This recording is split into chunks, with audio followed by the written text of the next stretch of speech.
добровольно сдались в плен отрядом Беслана Гантамирова. Это первый случай такого массового проявления пораженческих настроений со стороны бандформирований. Из Грозного репортаж Андрея Кондрашова. События, происходящие сегодня в Грозном, как федеральное командование, так и чеченская милиция уже вносят в перечень своих тактических побед. Действительно, столь массовой сдачи боевиков федеральным силам на этой войне еще не было. Боевики должны были выйти в только что взятый под контроль район Грозного Старую Сунжу. За те 2,5 часа, пока их ждали, командир чеченской милиции Беслан Гантамиров не скрывал, что нервничает. Потому что эта акция призвана стать определенным психологическим переломом в войне и приблизить окончание боевых действий. Мне кажется, что это наиболее приемлемый путь завершения боевых действий. Потому что среди тех, кто сегодня воюет против федеральной армии и чеченской милиции, 80% все-таки людей, которых надо было бы вернуть к мирной жизни и, честно говоря, можно было вернуть. Первый гонец от боевиков запросил медицинской помощи. Выяснилось, что сдается очень много раненых. Уже через полчаса их вывозили на машинах. Лишь около 15 человек могли передвигаться самостоятельно. Всего же в Грозном сегодня сдались федеральным силам 54 боевика. Всем им обещана амнистия. В случае, если ни ФСБ, ни МВД и ни прокуратура не установят их причастность к боевым действиям в Буденновске, Кизляре, во взрывах в Буйнакске, Волгодонске и Москве. Проверку обещают сделать очень серьезной. Не все сдавшиеся боевики внушают доверие.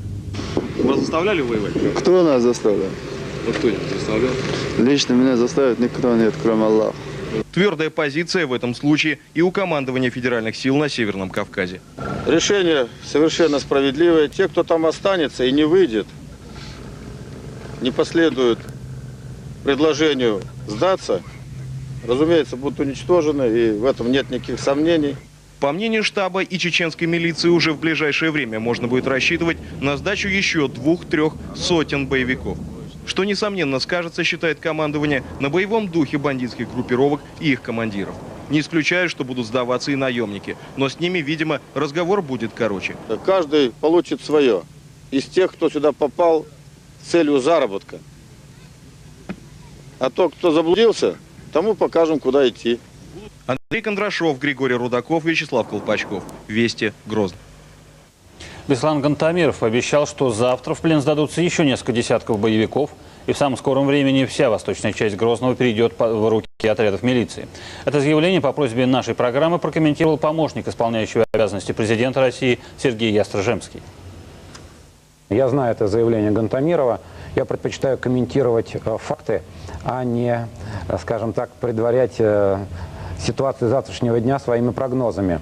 Есть действительно данные, что то, что произошло сегодня, это, скажем так, не единичный всплеск, это только начало, это, скажем, начало новой тенденции психологического перелома в умонастроениях тех людей, которые до сих пор еще отчаянно пытаются удержать Грозный. Командование боевиков к вечеру признало, что сегодня они потеряли значительную часть центральных районов Грозного. Со стороны Старопромысловского района наши войска почти вплотную подошли к западному берегу реки Сунжа. Сейчас боевики, по их собственным словам, контролируют уже очень узкую полоску по обе стороны реки в центре города. Но пока в их руках и президентский дворец, и площадь Минутка. А тем временем в горах боевики готовят диверсионные отряды, перед которыми поставлена задача прорвать блокаду Грозного и обеспечить выход воюющих в городе боевиков. Подробнее об этом в репортаже Александра Сладкова. В Чечне сохраняются два очага сопротивления боевиков. Первый – горы. Войска, которую неделю пытаются войти в Аргунское ущелье со стороны равнины у села Дуба-Юрт. Без успеха. Дальше, на юг, по тому же ущелью, боевики контролируют несколько важных высот с хорошими укреплениями на вершинах. Всего в горах военным противостоят около 8 тысяч боевиков, в том числе элитный отряд «Борс», «Волк» в переводе с чеченского. Здесь же идет подготовка мелких диверсионных групп. Их задача – отвлечь внимание войск от чеченской столицы. Готовятся и большие группы. Они скоро попытаются пробить коридор в Грозный, чтобы разблокировать воюющих там боевиков. Неопознанные вертолеты, предположительно со стороны Грузии, доставляют в горы боевикам провизию и боеприпасы. На востоке, тоже в горах, военные блокировали Веденское ущелье. Правда, в сам райцентр они пока не заходят, стоят совсем рядом. Без применения оптики виден даже вот этот дом. Он, как утверждают военные, принадлежит Шамилю Басаеву. Отмечено скопление боевиков на границе с Дагестаном. Одна из их групп даже минувшей ночью попыталась прорваться в эту республику. Военные говорят, что им удалось уничтожить до 16 боевиков, атака была отбита. Основные бои идут в Грозном. Штурмовые отряды в день продвигаются вперед в среднем на 200 метров. Наиболее азартные группы, в основном состоящие из солдат, даже иногда идут в рукопашную. Руководящие операцией генералы по-прежнему говорят, что политический и международный ажиотаж вокруг Чечни на скорость движения войск в Грозном не влияет. Завтра, через неделю, через месяц, не в дате, как говорится, главное, все равно бандиты будут уничтожены. Сегодня войскам удалось отбить несколько высотных зданий в Ленинском и Октябрьском районах Грозного, что позволяет контролировать большую часть лежащей впереди территории.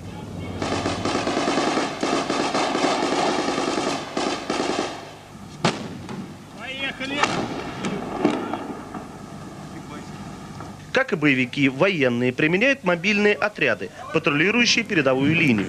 Боец одного из таких отрядов объясняет, что видел тела лежащих на нейтральной полосе солдат. Обрабатывали частный сектор с гранатометов, пулеметов, МУХ-18, 22-х. В ответ получали снайперов и пулеметчиков. Бойцы лежат до сих пор, их никто не забирает, САшники. К одному даже, которому телу принесли голову. Может быть, она заминированная. И все, о чем больше сказать. Все нормально, живы-здоровы. Целую. Орел. Виктор Денисов, Сергей Кукушкин, Сергей Пашков, Александр Сладков. Программа «Вести» при содействии пресс-службы Пензенского ГУВД из Чечни. А вот кадры, снятые западным телеоператором по другую линию фронта, где-то в горных районах на юге Чечни. Объектом внимания стал безымянный чеченский снайпер. Вот его жилище. А вот он сам, облаченный в белый маск-халат, вооружившись автоматом с оптическим прицелом, идет на задание. Вот он уже на месте залег и стреляет. В телевизионной журналистике существует термин «постановочные кадры». Это когда на экране происходит имитация реальных действий. И эти кадры – тот самый случай.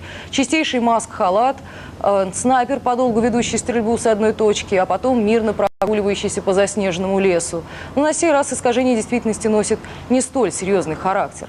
Однако сам факт использования подобных методов нашими западными коллегами наводит на мысль, что и в других ситуациях реальные события в Чечне могут подгоняться под заданный трафарет.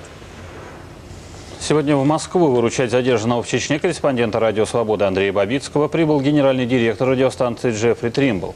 Накануне директор управления информации МВД Олег Аксенов сообщил нашей программе, что Бабицкий был задержан 5 дней назад на блокпосту Старая Сунжа в Грозном. Согласно процессуальным нормам, разбираться с задержанным милицией может 10 суток. Руководство американской радиостанции пока с протестами не выступает, но надеется, что Бабицкий уже завтра окажется на свободе. У меня будет встреча с господином Ястрежемским по этому поводу в понедельник в 11 утра. Я очень надеюсь на эту встречу. Надеюсь, что он нам что-то расскажет по поводу Бабицкого, что с ним случилось. Была определенная критика в адрес «Радио Свободы» насчет репортажа из Чечни. Но я не могу предположить, что есть какая-то прямая связь с тем, что случилось с Бабицким. Работа Бабицкого в Чечне российскими военными воспринимается с раздражением. Он свой человек в рядах боевиков, и, как сказал в интервью и Тартас, ветеран радиостанции «Свобода» Владимир Матусевич, репортажи Бабицкого из Чечни действительно мало отвечают нормам объективной журналистики. События освещаются исключительно с точки зрения боевиков. Тем не менее, Владимир Путин сегодня поручил Генпрокуратуре немедленно разобраться, насколько обоснованным было задержание. Освободить репортера потребовали Российский союз журналистов и Фонд защиты гласности. А супруга Андрея Бабицкого Людмила жалуется прежде всего на то, что как минимум 5 дней ее держали в неведении о судьбе мужа. Я, конечно, с одной стороны обрадовалась, что сказали, что он жив-здоров, потому что это неизвестность все эти дни, это убийственно просто. Но такое заявление, такое обвинение, это вообще... Я даже комментировать его не знаю как. И вот как прокомментировал ситуацию с задержанием Андрея Бабицкого помощник главы государства по освещению событий на Северном Кавказе Сергей Стржемский, который побывал в нашей студии 2 часа назад. Вы знаете, только что об этом сообщили, что по инициативе Владимира Путина высокопоставленный чиновник Генпрокуратуры был направлен как раз для выяснения всех обстоятельств задержания, в том числе и обоснованности задержания. Поэтому я не хочу предварять, у меня даже нет на это информации достаточной, предварять доклад представителя прокуратуры на сей счет. Разберется, доложит, будут приняты федеральными властями последующие шаги. Но сам факт то, что на эту ситуацию обратил внимание исполняющий обязанности президента Российской Федерации, я думаю, говорит о том, что федеральные власти взяли эту ситуацию под контроль. Ну, а вот к моменту встречи с руководителем «Радио Свобода», которая, как я поняла, состоится послезавтра, вы уже будете обладать исчерпывающей информацией? Ну, насчет исчерпывающей, наверное, трудно себе представить, что можно всю информацию к этому времени получить. Но, наверное, основную информацию я буду иметь. И к 11 утра в понедельник мы сможем с Тримблом обменяться мнениями по этому поводу. Наверняка к этому времени, по крайней мере, будут выводы известной прокуратуры.